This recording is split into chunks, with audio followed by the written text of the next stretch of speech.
अस्सलामुअलैकुम रहमतुल्लाहि ताला वबरकातुहू। उम्मीद है कि आप हज़रात खैर व आफ़ियत से होंगे। आज मैं जो वीडियो बना रहा हूँ उसका मकसद ये है कि आज के दौर में इमाम हज़रात जो दौर हाज़िर के खुराफाती, दौर हाज़िर के जाहिल मुतवल्लियान, सारे मुतवल्ली ऐसे नहीं होते हैं, लेकिन अक्सर व बेशतर जो मुतवल्ली आपको मिलेंगे वो ऐसे मिलेंगे जो इमामों को अपना ग़ुलाम समझते हैं, इमामों को ऊपर तनकीद करते हैं, इमामों को बताते हैं कि तुम्हें ये करना है, तुम्हें ऐसा करना है, इस तरीके से रहना है, ये करना है, फातिहा लगाने किसके यहाँ जाना है, किसके यहाँ नहीं जाना है।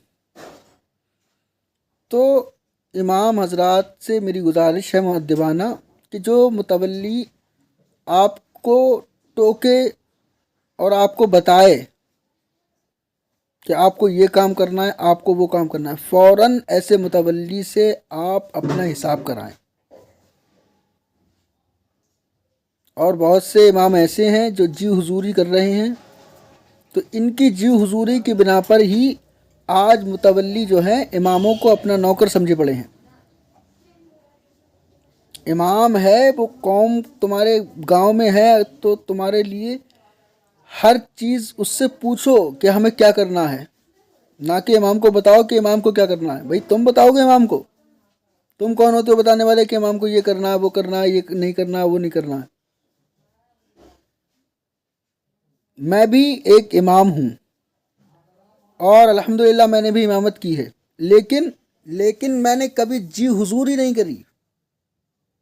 और इसी की बिना पर के इमाम हजरात को किस तरीके, किस नज़रिए के साथ में देखा जाता है।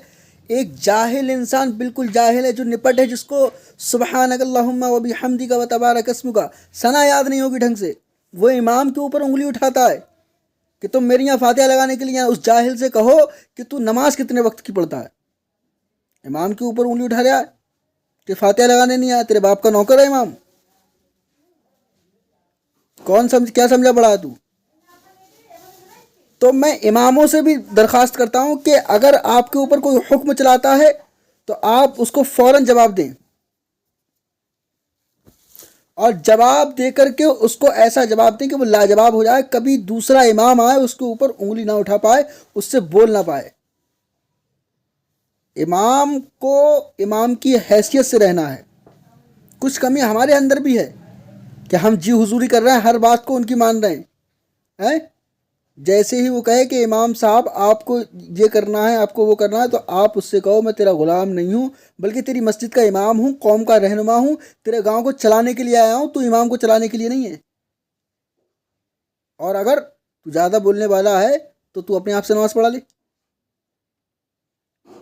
4 दिन अगर मस्जिद में इमाम ना हो तो 4 दिन तक किसी की, बड़े से बड़े खुराफाती, जो बड़े से बड़ा मुतवल्ली अपने आप में समझता है कि मैं बहुत बड़ा धन्ना सेठ हूँ, तो उसको 4 दिन अगर इमाम नहीं आया तो एक टाइम की नमाज नहीं पढ़ा मेरे, उसको सही से ढंग से उसको सना याद नहीं होगी, बिस्मिल्लाहिर्रहमानिर्रहीम सही से नहीं पढ़ पाएगा, औज़ु बिल्लाह सही से नहीं पढ़ पाएगा, उसको याद नहीं होगी, लेकिन वो इमामों के हाथ धो के पीछे पड़ा हुआ है। तो अपने आप को पहचानो कि हम कौन हैं। हमें अल्लाह रब्बुल इज़्ज़त ने जो मकाम दिया है, हम अपने आप को पहचाने, किसी की हुजूरी नहीं करना है। आज आलम तो ये है कि एक मस्जिद खाली हो, पता चलता है कि उधर 5-6 इमाम बैठे हुए हैं जुमे में, अब आधा घंटा मिलता है इमाम को बोलने के लिए, 6 लोग पहुंचे हुए हैं, 5-5 मिनट मिलेंगे वहां पर बोलने के लिए। गिराई किसने है? जो आज हमारी वैल्यू नहीं समझ रही है आवाम, ये किसने, गलती किसकी है? जब हम अपने आप से बगैर, बिला बुलाए, बगैर बुलाए, किसी ने हमसे कहा भी नहीं, बस पता लग जाए कि मस्जिद खाली है, तुरंत पहुंच जाए इमाम। ये भी कमजोरी किसकी है? अगर 8,000 रुपये तनख्वाह है, तुम 6,000 में लगने के लिए तैयार हो, तो तुम्हारी तनख्वाह कैसे बढ़ेगी? क्यों लोग तुम्हारी तनख्वाह बढ़ाएंगे? जब 8,000 सैलरी किसी को दी जा रही है तो दूसरा कह रहा है कि मैं 6,000 में कर लूंगा, क्यों बढ़ाई जाएगी तुम्हारी सैलरी? 6,000 रुपये में पूरे महीने का खर्चा इंसान कैसे कर लेगा 6,000 रुपये में? मेरा अकेले का 6,000 रुपये महीने का खर्च है। लेकिन इंसान जो फैमिली वाले, मैं सोचता हूँ कि फैमिली अपनी 6,000 रुपये में कैसे चला रहे हैं। ज़रा इमाम हजरात को भी इस पर गौर करना चाहिए, इस पर गौर करें इमाम हजरात। और जो जाहिल मुतवल्ली हैं उनसे तो बिल्कुल ही दूर रहें। अगर कोई जाहिल आपसे ये कहे कि आपको फला काम करना है, आपको ये करना है, आपको वो करना है, उससे तुरंत कहें कि तू मेरा अभी हिसाब कर। और वहाँ पर कोई मस्जिद में पहुँचे ना इमाम, तब उसको पता लगे कि इमाम की वैल्यू क्या है। लेकिन आज तो ये है कि इमाम को अगर झड़क कर निकाला जा रहा है, किसी इमाम पर कोई तोहमत लगाई जा रही है, किसी तरीके से किसी को निकाला जा रहा है, तो चार चार इमाम तैयार है लगने के लिए, पहले से पहले पहुंचा रहे हैं। फिर क्या होगा? फिर तुम्हें भी रुस्वा कराया कल को वो।